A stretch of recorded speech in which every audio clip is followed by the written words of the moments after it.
en algún momento pensaba que aquel esfuerzo que dieron a conocer un grupo de diputados de pedir un juicio político a los ministros y ministras, algunos ministros y ministras de la Suprema Corte de Justicia de la Nación, era un tanto adelantado o que podría no tener un impacto ni un futuro. Pero hoy pienso diferente.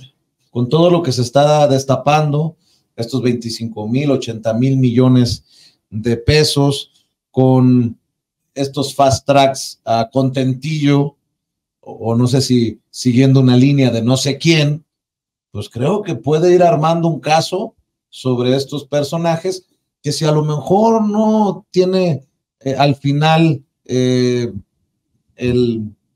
resultado, no resulta en el juicio político, sí puede exhibirlos aún más, que eso es lo que siempre da también dado prioridad el presidente Andrés Manuel López Obrador, Miguel. Fíjate que yo le hago un reclamo al Poder Ejecutivo, porque me parece que tiene todos los instrumentos, todos los órganos, para haber investigado ya las fortunas de los ministros de la Corte.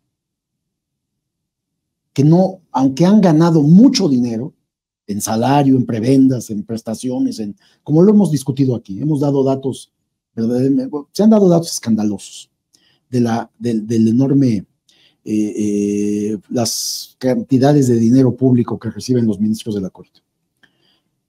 Pero yo creo que los bienes que han acumulado en cuentas bancarias en México y en paraísos fiscales, los bienes, residencias en México y en lugares de esparcimiento, incluido el extranjero, etcétera, etcétera. Todos los bienes que han acumulado, vehículos de lujo, etcétera, etcétera, no son acordes con el ingreso de los ministros. Y ese es un instrumento del Estado, es un instrumento del Poder Ejecutivo. De tal manera que teniendo todos los órganos como la Unidad de Inteligencia Financiera, el Servicio de Administración Tributaria, otros órganos de inteligencia como el CNI, etcétera, etcétera, es para que ya tuviéramos un perfil de cada ministro de la Corte. Porque si recuerdan bien, el ministro el ministro de la Corte que renunció, que se fue, que abandonó la Corte, fue Macedo de la Concha. No. Medina Mora. Sí, Medina Mora.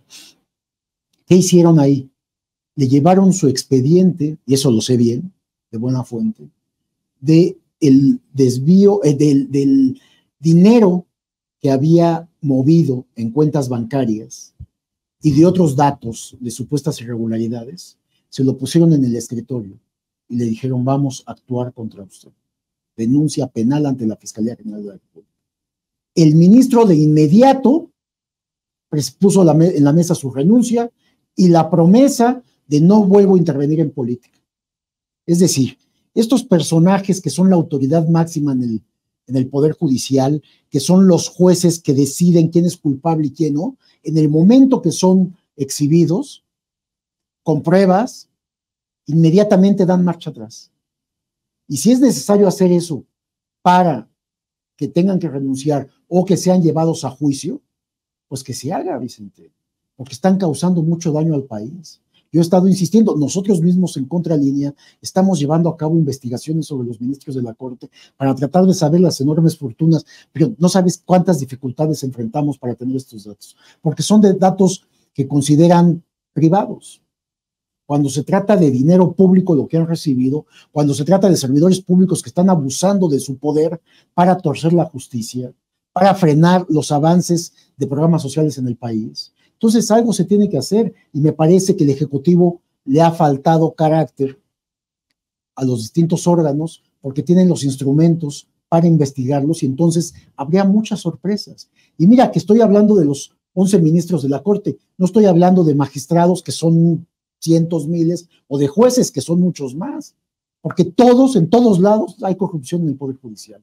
Pero vayamos a la cabeza, precisamente para que de la cabeza, lo que hizo el presidente López Obrador, en la presidencia no se roba, y en consecuencia las secretarías de Estado y en consecuencia hacia abajo, las empresas paraestatales, etcétera, etcétera. Entonces esto es un camino que tendríamos que ver en esta administración. Queda un año y ojalá se haga algo al respecto. Y un ejemplo es Medina Mora. Se le puso su expediente judicial, su expediente fiscal, legal de movimientos de dinero, y eso bastó para que renunciara. Ya no se procedió contra él, pero dejó su cargo en la Suprema Corte. Si es necesario llegar a ese punto, que se haga, porque hay mucha injusticia, dice.